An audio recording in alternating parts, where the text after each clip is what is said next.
This week I'm tasting some English wines. Now it's English Wine Week here in the UK, and it's really a celebration of the great variety and scale of production that we're seeing in England. It's a really exciting time across both England and Wales, and I thought it'd be great just to have a little taste. So I've got 4 wines today. They're a range of styles, and I just really wanted to show a bit of that sort of versatility, but you may notice there are no sparkling wines here. Now it's true England really sealed its fame for producing some outstanding sparkling wines, and I think they truly are utterly world class. You can look at some of my earlier videos to see some reviews on those. But today I've got an all still lineup, and I can't wait to share these with you. First up, we have a still Chardonnay from a really good producer, Simpsons. But the reason I picked this particular wine is because if you like, it's an entry-level wine. Now, Simpsons make some stunning sparkling wines and some really great still wines, but this is a wine that they actually produce for Waitrose. Now, you don't often see that many English still wines available in the supermarket, but we're starting to see more of them, which I actually think is a brilliant thing because it gives you an access point to these wines and hopefully inspires you to go and explore more of them. So this is the Simpsons Chardonnay. Simpsons are based in the beautiful Elham Valley in Kent, and it's just a really gorgeous part of the world. So having a little sniff on this, we've got that kind of lovely lemon citrus zest coming through, very kind of bright. And yeah, that is like super lemony. Tastes like you've just kind of really squeezed some fresh lemon juice there. There is racy acidity. Now, if you like your Chardonnays with that little bit of a softer, richer, more buttery tone, I don't think this is going to be the wine for you. But if you do love those kind of really zesty, really fresh, racy acidity, mouth-watering, if you like, then this would be a really excellent one to try. It's definitely on that kind of leaner torta style, and I really personally love that style because I love mouth-watering acidity. So I think for the value for money, you get a lot of good wine here, and it shows that kind of leaner style of English Chardonnay. For my next wine, I've gone with a rosé that's available in Tesco's, and it's made for them by the Balfour Winery. They're based in the Hush Heath estate, which is a beautiful estate near the town of Staplehurst in Kent. And this is a really elegant rosé. Now, Balfour have built up a very, very strong reputation over the 20+ years that they've been producing wines. And it's really exciting that they're actually producing an own label for the supermarket. So again, it's that kind of way into trying these wines if you've never experimented with them before. So let's have a little taste. So I'm getting a kind of, very sort of citrus, red curranty led nose.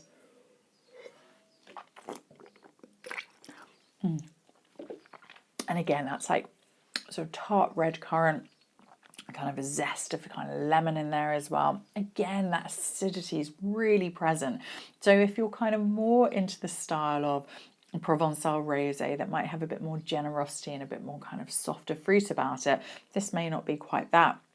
But if you like that kind of steelier, zestier, fresher style, then this is a lovely one to go for. Again, I'm really getting lots of sort of tart red currant coming through.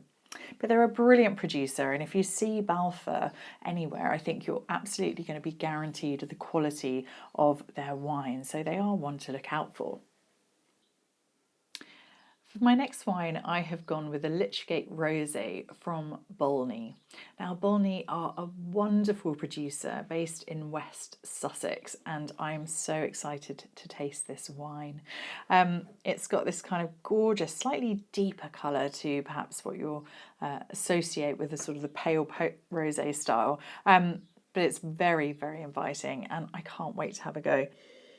And it is just bursting with fruit. There is so much going on in this glass, and it's really, it's looking good.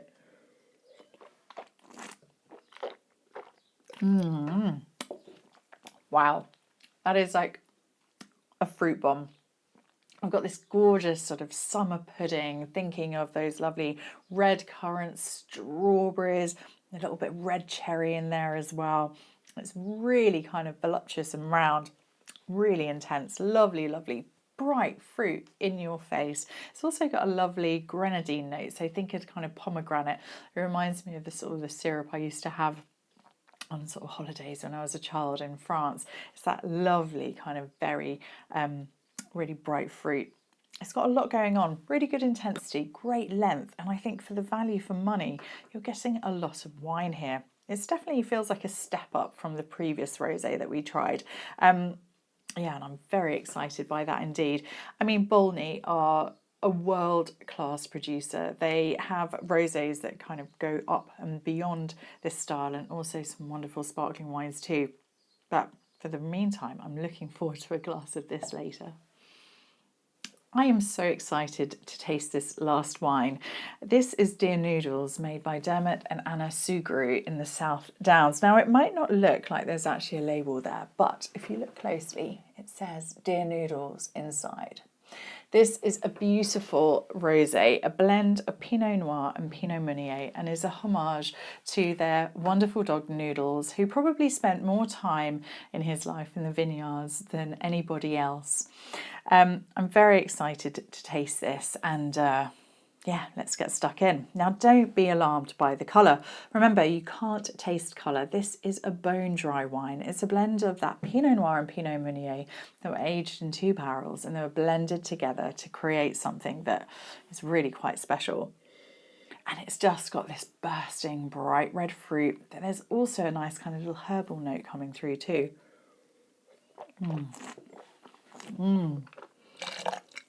And you've got that gorgeous kind of crushed cranberries, red strawberries, a little bit of kind of cherry note as well, but that nice sort of freshness.